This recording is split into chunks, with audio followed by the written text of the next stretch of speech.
Makadi henyu muri yeZimbabwe zita rangu rinonzi Fatsai Sivanda. Nasi tiri pano kuBulawayo at the Zimbabwe International Trade Fair, which kick-started yesterday morning. As we can see, people are going on with their everyday to-day work.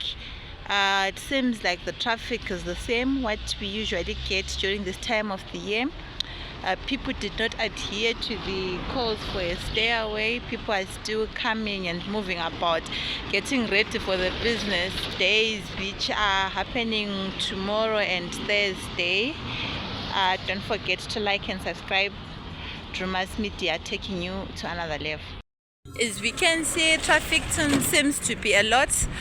Drivers are now even parking on the sides of the roads because it's very difficult. There's no space for parking.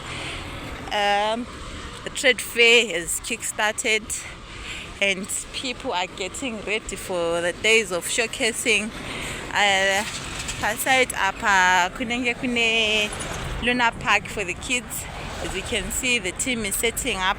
They're setting up a Luna Park for the kids per side as they prepare for Saturday, which is going to be an open day for everyone with trade fair.